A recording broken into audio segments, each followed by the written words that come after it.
बिल्कुल इन वक्त असी मीरपुर माथेलो जे दहशतगर्दी टोड़ अदालत के बारे में मौजूद आयूं। अज मीरपुर माथेलो जे दहशतगर्दी टोड़ अदालत में पीपी अगवान शहरियार शहर ऐं उनके साथी अली मोहम्मद शर कत्ल केस की ॿुधणी जेकी आहे उहा दहशतगर्दी टोड़ अदालत में रखियल आहे।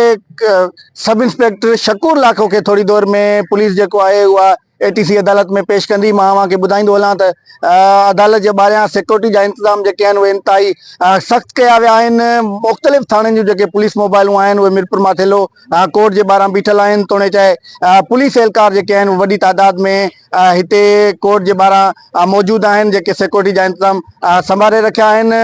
मां अव्हांखे ॿुधायां त हिन वक़्तु मीरपुर माथेलो जेकी अदालत आहे उन जे ॿाहिरां ईंदड़ जेके माण्हू आहिनि उन्हनि जी तलाशी वठी उन्हनि खे अंदरि छॾियो पियो वञे। थोड़ी देर हफ़्तो अॻु जॾहिं शकूर लाखो खे हिन अदालत में आंदो वियो त शकूर लाखे तरफ़ां पंहिंजे ई एसएसपी अॻूणे एसपी हफ़ीज़ बुगटी ते संगीन इल्ज़ाम लगाया विया। संदसि चवण हो त हफ़ीज़ बुगटी तरफ़ां हुनखे नाहक हिन केस में फसायो वियो आहे। वॾेरनि जे चवण ते शकूर लाखो खे हिन केस में नामज़द कियो वियो आहे। शकूर लाखे पंहिंजी जान खे ख़तरे जी पुण निशानदेही कई। उन ॿुधायो त एसएसपी घोटकी हफ़ीज़ बुगटी खां उनजी जान खे ख़तरो आहे। उन खां अलावा शकूर लाखो जे भाइरनि तरफ़ां जेको आहे उहे पिण संगीन इल्ज़ाम लगाया विया। एसएसपी बुगटी मथां संदन चवण हो त एसएसपी बुगटी जेको मारिजी वियल उमर शर आहे उनखे पंहिंजे हाउस ते घुराए उन सां मुलाक़ात कई, जंहिंजे मथां 1 करोड़ रुपया इनाम मुक़ररु थियल आहे। उन खां पोइ सिंध हुकूमत तरफ़ां तोड़े चाहे जेको आईजी सिंध आहे उन तरफ़ां इन मामले जो नोटिस वरितो वियो, जंहिंखां पोइ शकूर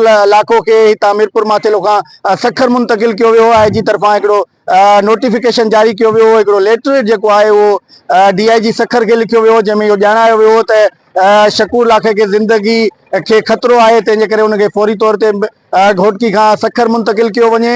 केस दाख़िल थियण खां पोइ तोड़े चाहे गुज़िरियल ॿुधणी जे 2 ॾींहंनि खां पोइ शकूर लाखो खे सखर मुंतकिल कियो वियो। अॼु हुनखे सखर खां मीरपुर माथेलो आंदो पियो वञे, जंहिंजे लाइ मां अव्हांखे ॿुधायां त शकूर लाखो हिते पेश थींदो। छा शकूर लाखो जीअं गुज़िरियल ॿुधणी ते मीडिया खे दाऊं करे जेको आहे उहो पंहिंजे ई ऑफिसरनि जे ख़िलाफ़ शिकायतूं करे रहियो, छा अॼु अहिड़े क़िस्म जूं शिकायतूं साम्हूं ईंदियूं या शकूर लाखो हितां खां घोटकी खां सखर मुंतकिल थियण खां पोइ ख़ामोश रहंदो। समूरी सूरत हाल खां पल पल अव्हांखे जेको आहे उहो बरकत विराणी यूट्यूब ऑफिशियल खां आगाह रखियो वेंदो। जेकॾहिं तव्हां बरकत विराणी यूट्यूब ऑफिशियल सब्सक्राइब नाहे कयो त तव्हांखे इहा गुज़ारिश आहे त महिरबानी करे हिन चैनल खे हिन वक़्तु ई सब्सक्राइब करे छॾियो।